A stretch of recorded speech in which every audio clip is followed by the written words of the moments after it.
What's up, everybody? We are live. We are back. It's been a minute, but it's good to be back. Episode 28. Here we come. We're going to be chatting about why the business funding marketplace is on fire and just catching up on a few different things going on. It's getting busy here. It's finally springtime, Ty. It's about time, huh? Looks like you've been enjoying the sun, huh? I got burned. It was brutal. Where were you at? So I spent the weekend at the Masters, which was Really? fantastic. Yes. Oh, man, that is epic.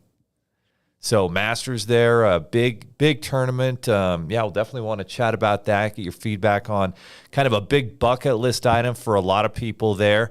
Also, I was in Rhode Island at an event, and then you guys probably remember those tornadoes a week ago going on in the Midwest, and boy, it was a tough time getting home, so we'll share a little bit about that. Took my family for spring break to the Grand Canyon, and that became the cold Grand Canyon. So that's what we've been up to.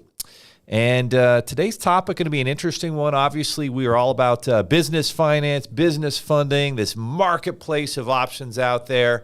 And interestingly enough, you've got over the last year where stocks have kind of been down, crypto's kind of been down, different parts of the country, real estate prices and high rates have had an effect there. But as Jim Cramer, not a guy that I follow religiously after all the calls he's made that have not been right, but he does have a cute little saying where he's like, there's always a bull market somewhere. And right now, I believe there is a strong bull market in the case that it's recession-proof in the business finance space. We're going to talk about that. What are the options that are available out there for all you small business owners? And if you're in the business funding space, which a lot of you are that follow this channel, we're going to talk about how you can cash in on this red-hot space and make it work for you, all the different opportunities, things that are going.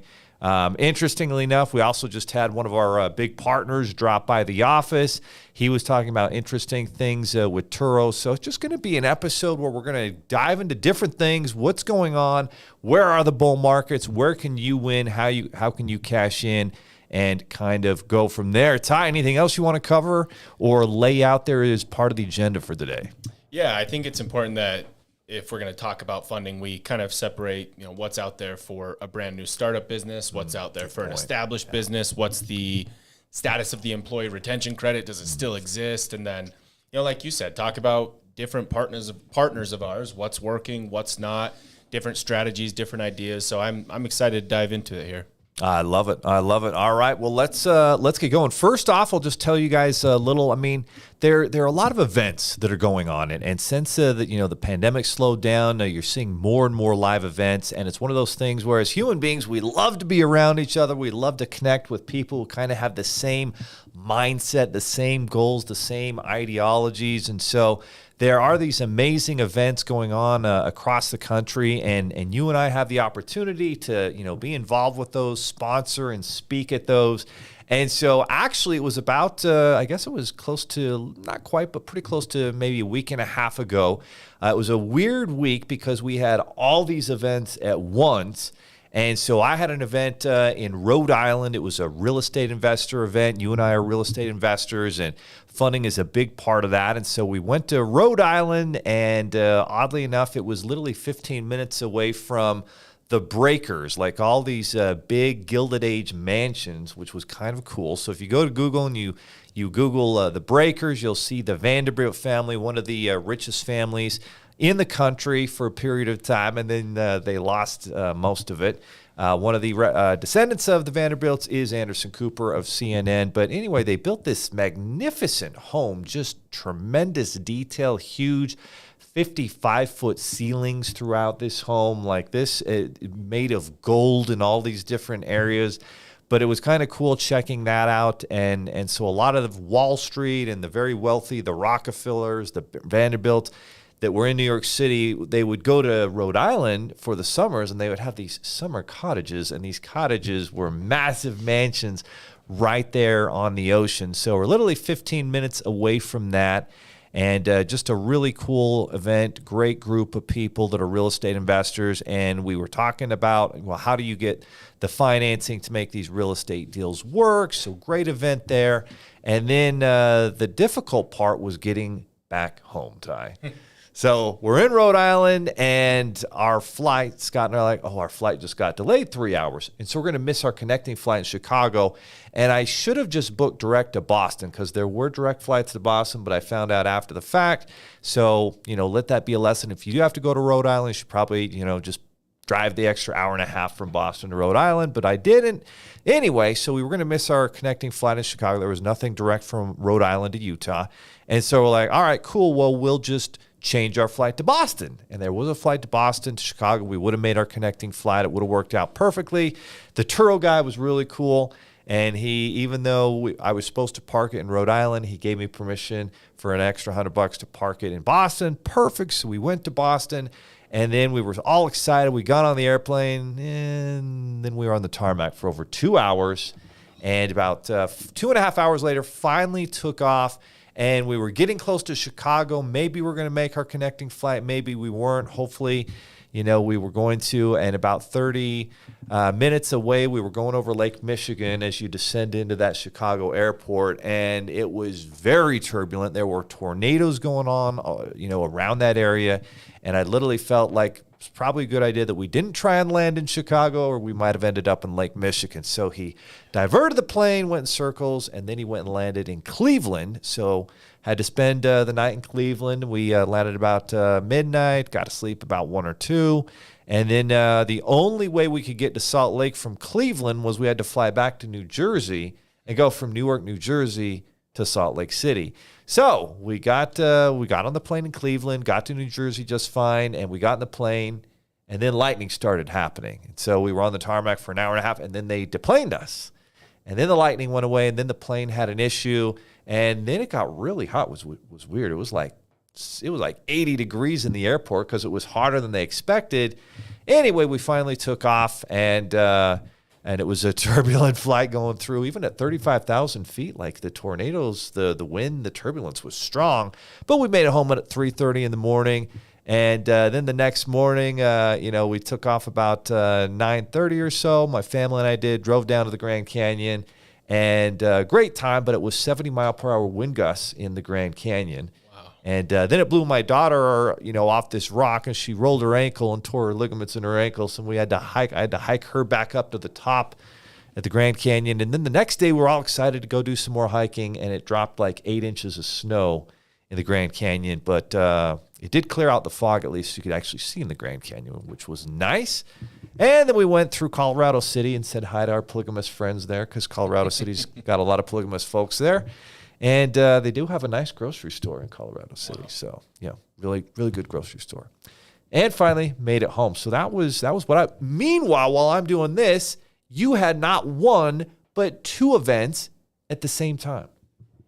Yeah, that was interesting. That was, by the way, glad you made it home. That was I was beginning to wonder if I was ever going to get on a plane again. I was starting to feel like John Madden, maybe planes are not worth it. It's one of those where, taking that whole control what you can control mindset and attitude to the max would be really, really testing you. But no, ours was kind of interesting because, like you said, we had 2 events that people wanted us at, and they both happened to be in Las Vegas, about 30 minutes away from one another. Wow. So flew into Las Vegas Thursday night, went and spoke at this event, and then drove over to Worry Studios, which is awesome. It's something that Worry put together. How many screens were in that thing? I have no idea. Crazy. There was so many, which it was awesome. I totally get why. I want to say Tony Robbins was kind of the pioneer behind that. I think so. He had all these people ready for a live event. COVID hit. He said, we got to figure something out. I'm not just jumping behind a Zoom camera. So they put hundreds of screens up, and so he could feel the energy, excitement. It's like a full circle of these screens, and it was cool. I totally cool. Understand. It gave you in-person vibes, in-person feelings, emotions. It was a very, very, apparently it cost like $25 million to put that studio together, and they'll rent it out for, I want to say like $80,000 to $150,000 a day, depending on how much staff they're needing and whatnot. Yeah. So kind of a cool little business side hustle there for Eric Worre. But very cool. No, so we were there with Lauren LaHave and her event for a few days, and it's a really cool experience to be a part of that. And sorry, Leo, I hate to admit we got on our plane and flew home, and it was like a 35-minute flight, no problem. Quick flight, huh? Yeah. So that was really easy. And then, we turned around, and Thursday, Ben and I went off to Charlotte to where we could then drive down to Augusta and enjoy the Masters. Oh, nice. Masters was this weekend, but something insane happened day one, right? Day one actually went through okay. Oh, it was day two. It was, yes. Okay, and day two. You're talking about the trees, right? Yeah. I mean, when was the last time the Masters had these monster trees just fall down and almost kill people, just trying to watch? Yeah, it was incredible that no one got hit. When I went back the next day and saw where the trees fell down, which I'll say this, you wouldn't have even known. Like, the Masters grounds crew is so on the ball that those trees were gone, the stumps were out, and they already had sod over it. They had put little squares around, like, don't walk on this, but you didn't even know. They were right on it. Wow. That's how you run a big tournament like that. That's how you run a big event, I guess. It's the nicest golf course in the world, so I guess it makes sense. But, the fact where those trees came down, I would say 90% of the tournament people are right there. It just happened to be the storm hit, people moved, no one was on the tee. Like, it was a miracle that no one got hit by a tree. But my brother-in-law, he's actually in Louisiana right now, he's a forest firefighter, called me later that day and said, hey, be really careful because of how much moisture they've received. The ground's extremely loose, and so when you get loose ground and wind, that's when it's the perfect storm. And so he was saying, check the lean, the tilt of all the trees. And so I was kind of on edge because obviously a tree of that size comes down, you're toast. You're in trouble. Part of the Masters grounds forever, so it's not going to. Well, thank goodness nobody got hurt. And then amazingly, they seem to stay on schedule, too. I thought maybe they'd have to, delay it another day, but they were able to get back on schedule fast. Right when the tree came down, they blew the horn and called the tournament for the day, but thankfully the weather held off just long enough the next morning so that they could finish round 2 and then do the cut and get, a few holes of round 3 in. And then miraculously, Sunday morning, Easter morning was just beautiful. It was a little cold, overcast to start the day, but they all finished their round and were able to get the entire 4th round in and completed before sunset on Sunday. Outstanding. So that's what we've been up to the last couple weeks. Events, Vegas, Rhode Island. It was interesting. I was counting all the states that I went to in less than a week. And so, obviously Utah, then we had Rhode Island, Boston, Massachusetts, Chicago, Illinois, Cleveland, Ohio, Newark, New Jersey, Arizona, Grand Canyon, and then of course, for Easter we have to go to Idaho. So we went to Idaho, had a great time with my in-laws. I always do a big Easter egg hunt for the grandkids, and I think I did like 9 states in 7 days. Wow. Yeah. See, oddly enough, I did 5. Oh, that's pretty good. Because we drove to Vegas the week before for Taylor Swift, so we were obviously outside of Utah. When you do that drive, you actually hit Arizona and you hit Nevada, and then we flew to North Carolina, had to drive through South Carolina to then make it to Georgia. So I mean, a lot of epic events that we've been a part of. Dude, what about that? And for all of you out there who maybe aren't Taylor Swift fans, but let's be honest, most of you probably are. What did you think about that concert? I mean, it was at Allegiant Stadium where the Raiders play in Las Vegas, and there were 65,000 fans. And she sang for over 3 hours. And what percent of the stadium would you say stood the entire time she sang? 90? I agree. I think it was 90% of the stadium, stood the entire time. And like my daughter, most of them knew every single song. Like, you think of different athletes and influencers and Tony Robbins and people who have big followings that people will almost do anything to be in their presence. But I would have to say that maybe Taylor Swift is at the top of the mountain when it comes to what her fans are willing to do and how connected they feel with her. And then the other thing that surprised me as she was doing this concert is she literally, it felt like she was having a very intimate conversation with every one of her fans. And I don't remember, and I've attended, quite a few concerts over the years, I don't remember the star communicating that much in between songs while also singing 44 songs for over 3 hours. I mean, that is taxing and straining on your voice to be able to sing for that amount of time with that amount of effort. And then her team, and then the special effects of that stage. She would pop up 20 feet and go down 5 feet, and just different special effects going on every single song. Well, yeah, and the fact that her voice does that back-to-back in Vegas, flies to Arlington to sell out Dallas Cowboys Stadium 3 nights in a row, back-to-back to do the same performance. And then by the time she makes it to L.A., apparently she sold out SoFi 5 nights in a row. Oh, my word. Which is insane. And I don't think I told this story on the podcast. I know I've told you, but what blew my mind, like at a sporting event or a concert, if I've got to pee, I've got to go, right? You've got to pee. And so I'm looking at this line of women in line because it was, I would say, 80-20 women to men at this concert. So the women's restroom line was like 50 yards long, Leo, and I'm sitting in line to get like popcorn or a drink or something, looking at this line before the concert like, oh my gosh, thank goodness I don't have to do that. And all of a sudden, Taylor Swift, I don't know if she strums a guitar or the very first beat drops, whatever happened, chaos, dude, just oh no, she's going live. Within a split second, that women's restroom line was gone, just disappeared. And it's like, apparently they're down to just hold it for the next 3 hours to go listen to this woman sing. I think 99% of them did. And so interestingly enough, the bathroom thing, so we were out there waiting, and men's bathroom, I went in and out, no problem. But then as I first went in the men's bathroom, there were more girls in the men's bathroom than guys because, hey, they're not going to miss Taylor Swift. And so they're like, yeah, screw it. I'm going to go in. And the stalls were open. And so my daughter was in line and she was going to miss the opening with Taylor Swift. I'm like, this can't happen. So I went and grabbed her and carefully took her into a stall that was empty there in the men's bathroom so she could be in and out. So maybe some people think that's inappropriate. But, hey, it was a Taylor Swift concert and that was what was happening. And so we got her in there. And she sang every song. And without a doubt, the most memorable experience of her life. Like, she doesn't ever get emotional, but when we, with your help, actually, was able to get her tickets for that for Christmas, she was just sobbing. It was really awesome to take her to that, and she'll remember that for the rest of her life. So.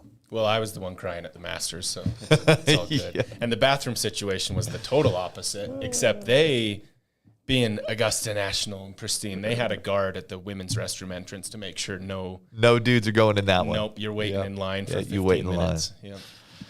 Good times. Well, guys, that's what we've been up to. So a good little catch up. That's why we haven't been able to do episodes the past couple weeks, but we're going to be dialed in Tuesdays and Thursdays for the next several weeks until probably the second week of May when we will be gone to Orlando that week, but we'll be right back to it. So, obviously, we look at the last year, there's been different things going on in the economy. There's been, just in the last few weeks, you've had these banks.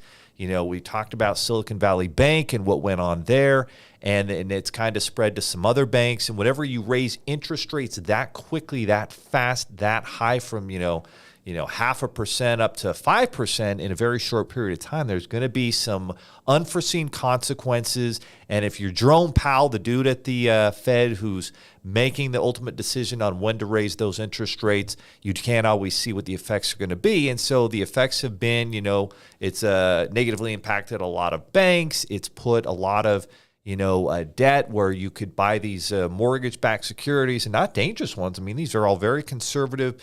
The people are still, for the most part, very current with their mortgage payments. And that being the case, there's still been these debt pieces now are worth a lot less if you need to sell them before they're ready for maturity. And so that's put a lot of Wall Street, a lot of banks in a bind. And obviously stocks as a whole have kind of, gone up and down. Overall, they've been negative for the last year.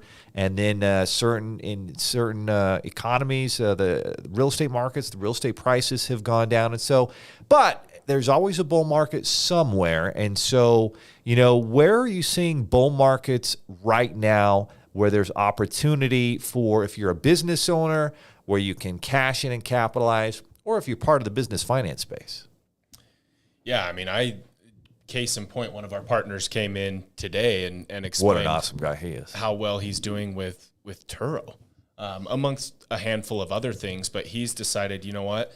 Yes, things are tight for a lot of people, but there's always going to be people that have a lot of money And when people with a lot of money travel, they want high-end vehicles. They want the same G-Wagon that they drive in LA to be able to pick up at the airport in Salt Lake City and head up to Park City. So he kind of went in and understood, you know what, I'm going to go out and bite the bullet and rent these or purchase these very, very high-end vehicles that my auto loan payment may be $2,500 to $3,000 a month. But he said a lot of these vehicles, he's doing $15,000 to $20,000 every single month because the high-end market hasn't really tanked at all. I mean, I think a lot of the middle class have really slowed down their travel because they're getting hit pretty hard with inflation and whatnot, but the wealthy are still wealthy and they're still traveling and they still want those high-end vehicles. It's interesting. It reminds me of a video I saw with Alex Hormoz, and he was talking about it. Listen, if you change, your dream client that you want to work for, and your dream client now is, in a different segment, has a lot more money, a lot more disposable income, and you focus all of your attention to serving that type of client, well, they're going to be less impacted by the price of real estate, the stock market. Sure, it'll hurt their net worth a little bit, but when your net worth goes from, $200 million to $180 million, or, $10 million to $9 million, $8 million, it doesn't really change their lifestyle. They're not going to really make any adjustments. They're going to continue to spend the way they do. And so if you do serve that luxury market, it can be very recession proof. And if you're not familiar with Turo, it's Turo.com. It's basically the Airbnb of cars. And so when you travel, I mean, I just think back to a couple of years ago when we went to Orlando, and we literally had rented a van for the entire week, and we went to pick it up, and actually they were out of the vans, even though we'd prepaid for it and reserved it, 2 months in advance. And legitimately, we went around Orlando and we called, and there was nothing. Because it was, right after the pandemic, it kind of slowed down, and Florida was the only place that was open. Everybody was going to Orlando. We couldn't get a car rental. And if you've ever sat in line, there is nothing worse than sitting in line to rent your damn car and filling out all their garbage forms and literally waiting. So we literally we waited in line actually 3 hours. We're not able to get our car. And so we actually just had to do Uber the entire time in Orlando. But then you taught me about Turo, and I think you should share how magical this is, especially when you fly into an airport. And so I've done this now in Portland, Vegas, Orlando, all these different areas, and it's a life changer.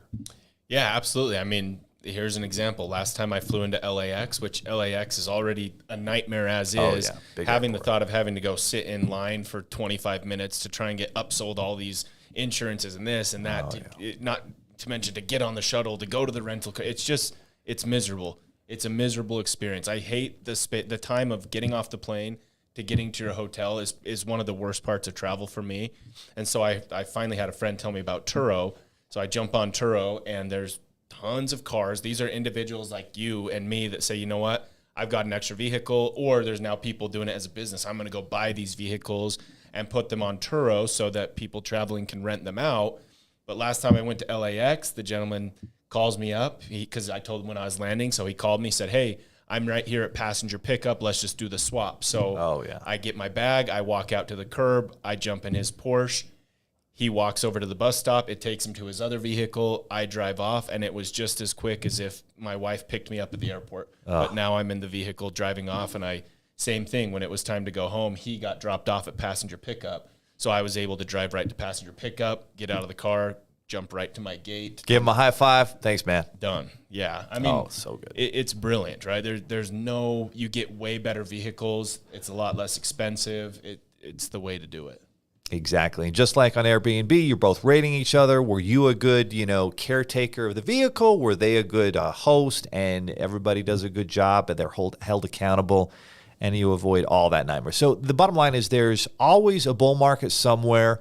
Turo can be an opportunity. Airbnb properties can be an opportunity. And obviously, when you're looking to serve a segment, what happens when things are good? What happens when things are bad? If you're in the business finance space and you're serving business owners, well, in good times, those business owners need money to take advantage of opportunities to grow and expand. And in bad times, down times, maybe like what we're going into now, they need money even more to be able to survive, to be able to stay in business, regardless of the profession, the industry they're in. As a small business owner, they're going to need access to financing. And so if you're already, working with business owners, then you should be helping them to, access capital so that they can invest in whatever B2B service or product you offer them. And if you're already a part of the business finance space, well, it's just a matter of building that niche up and connecting with business owners.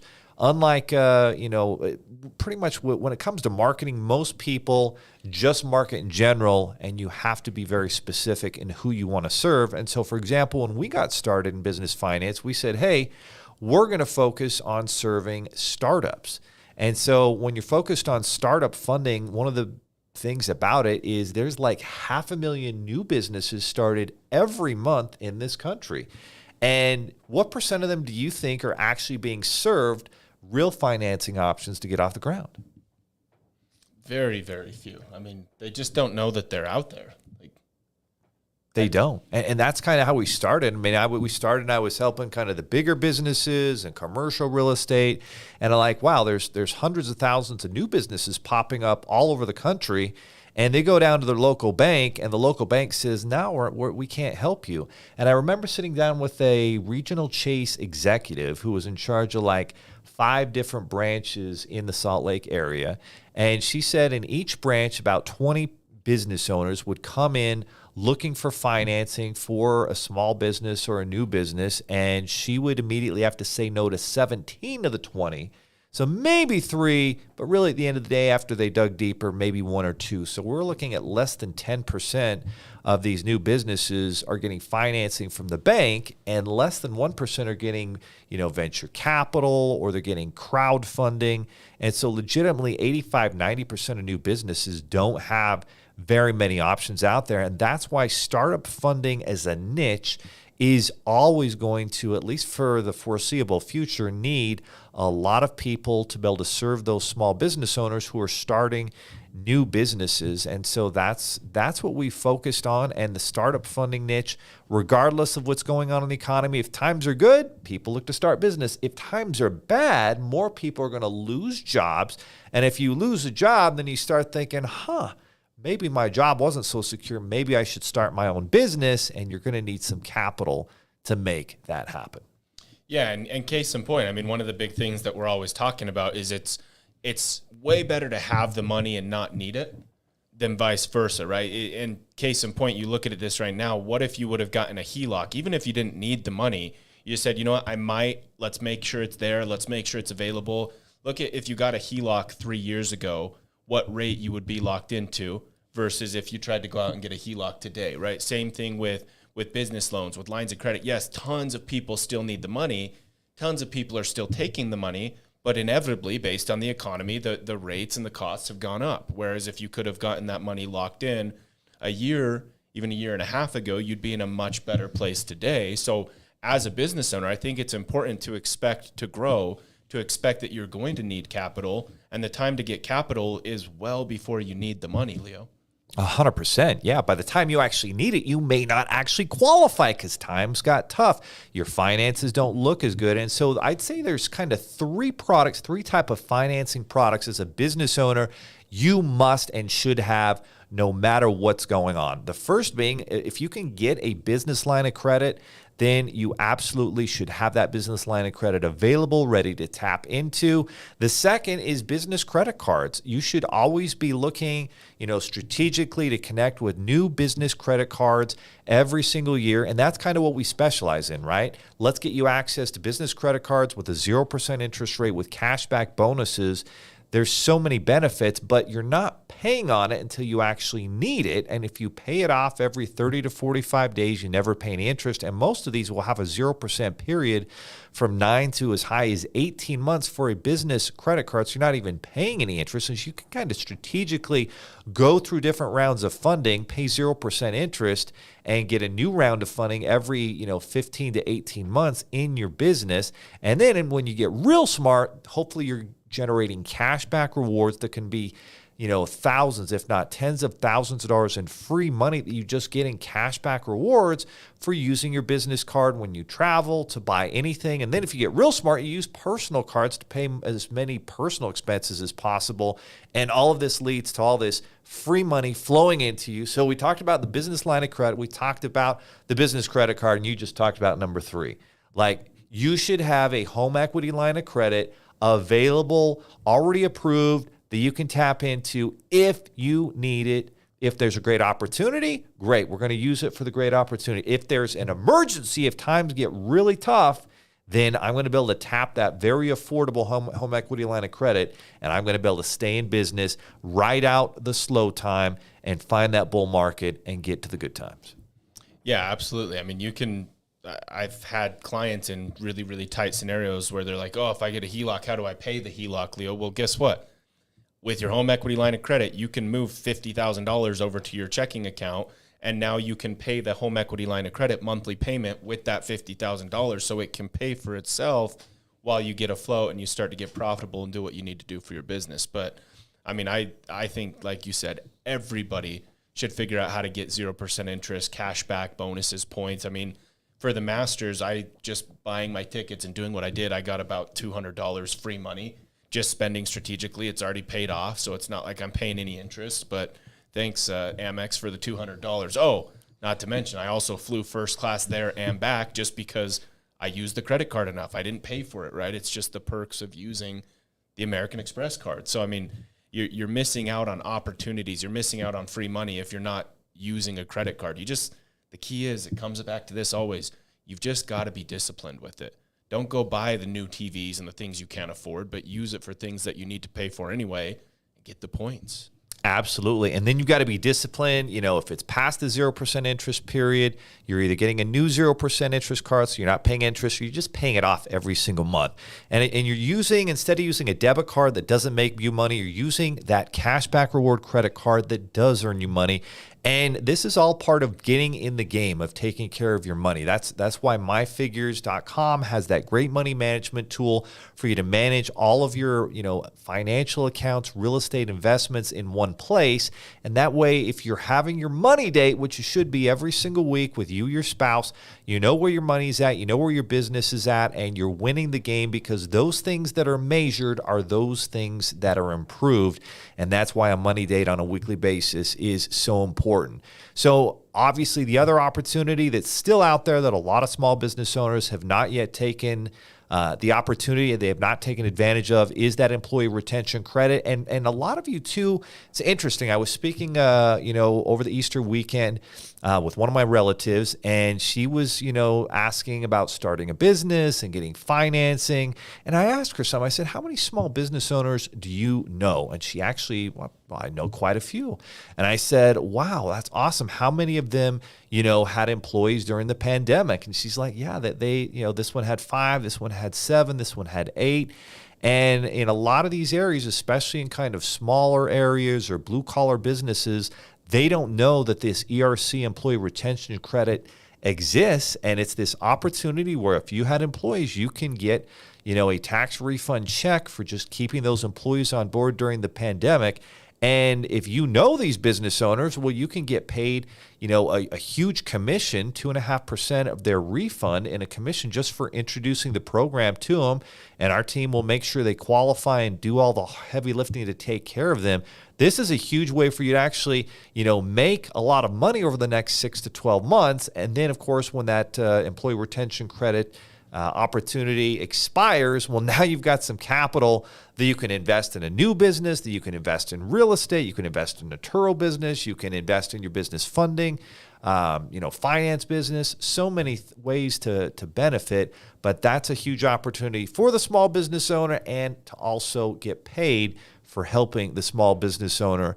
That is another reason why the business funding marketplace is on fire, because of this employee retention credit. You're seeing it, right? You're seeing the ads. I mean, you were at the Masters. How many ads did you see about this? Yeah, I mean, I'm sitting there watching it, and one of the biggest names in the ERC tax refund, whatever you want to call it, they're running ads on the Masters TV stage, right? What was that? ABC, NBC, whatever it was on. Yeah, like, they're literally running ads. I'm like, goodness sakes, this is the money's there. The money is there for business owners to get access to stimulate the economy because of hardships that they faced. And the biggest advice I have, Leo, is too many businesses are disqualifying themselves. Look, if you don't qualify, you don't qualify. Let a professional that does this all day, every day, tell you you don't qualify. Don't disqualify yourself, because chances are you didn't read the bill.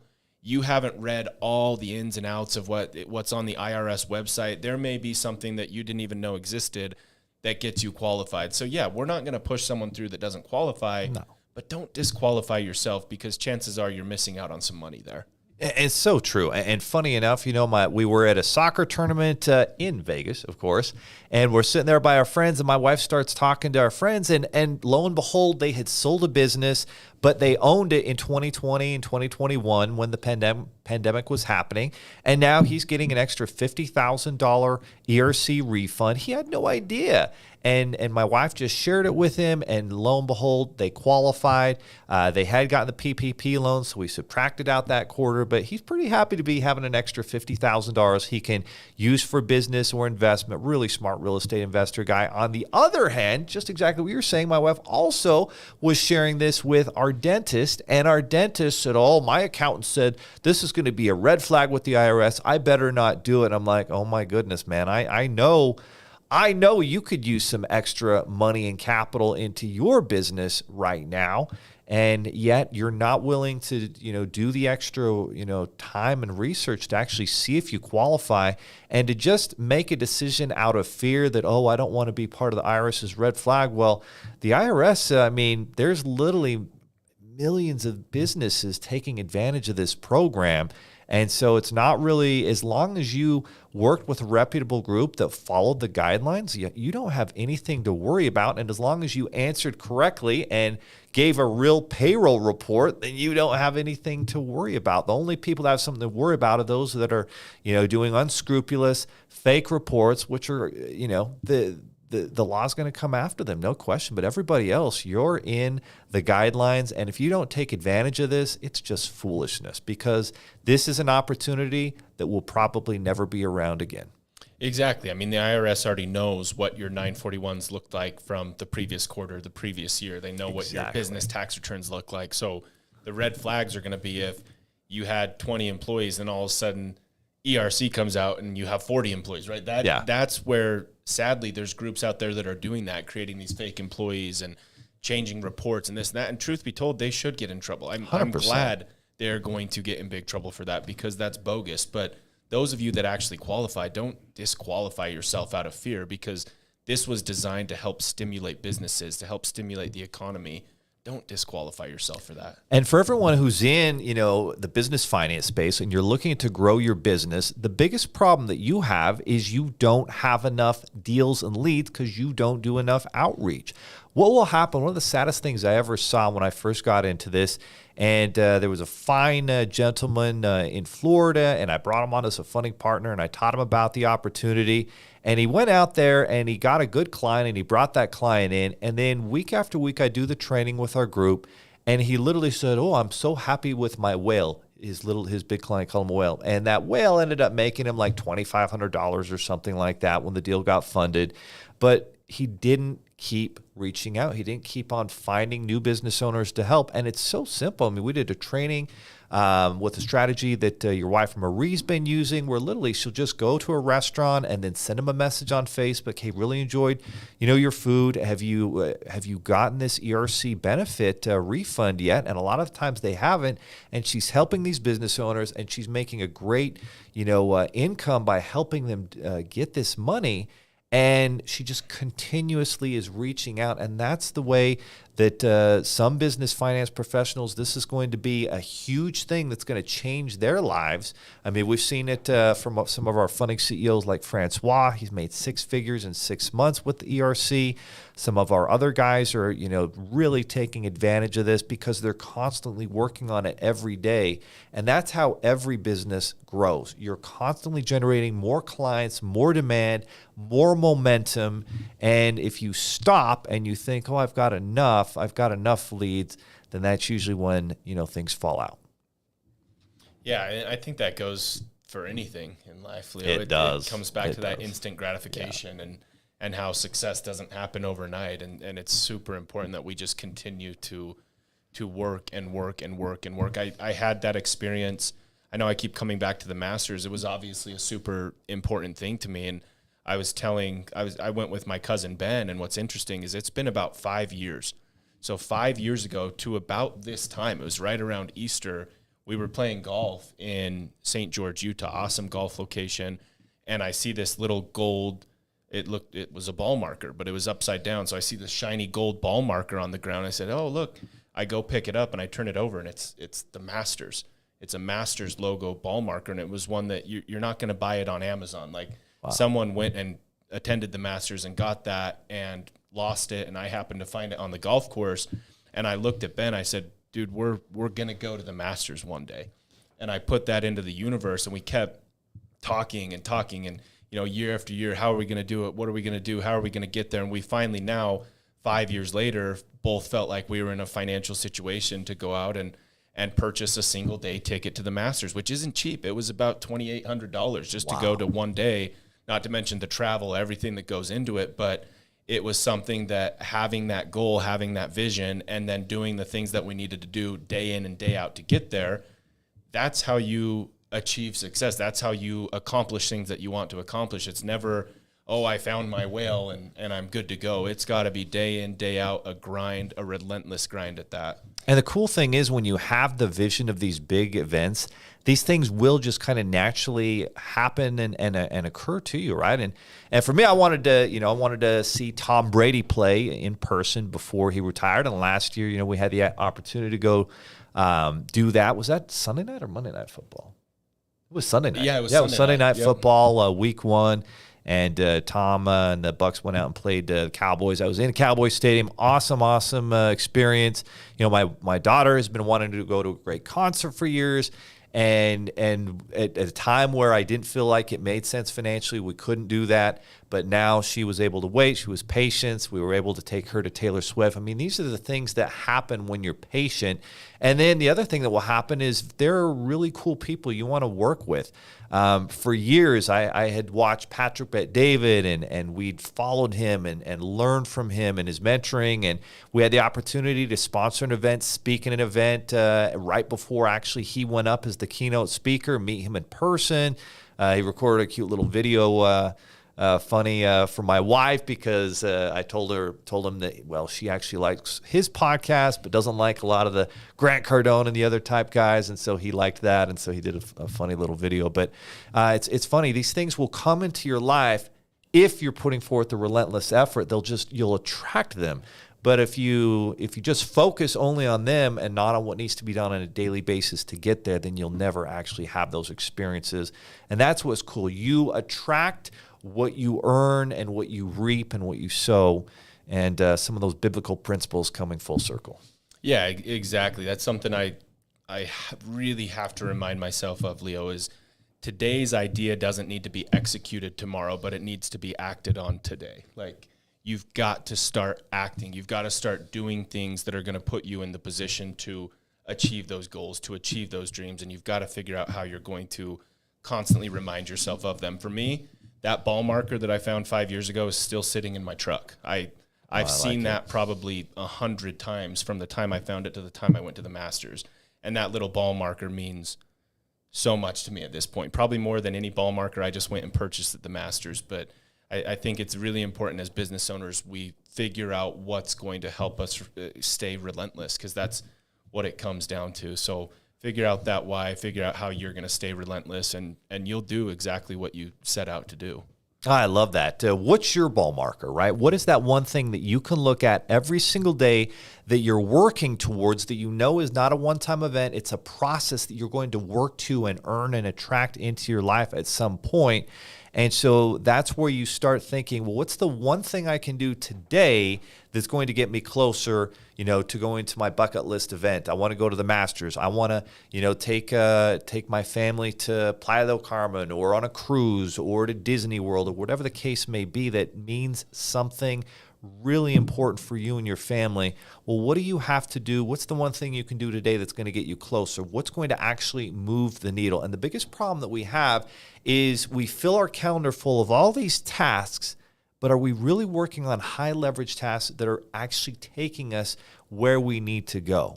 Right? Are we just doing something to make it feel like work that seems good, or are we actually doing something that's going to translate and give us the opportunity to make the income, to build the business, to build the brand? Those are the keys that are going to set you apart. And if you're consistently working at them day after day, then all of a sudden, month after month, year after year, that's where you get to see really fun results, and things can change for you and your family.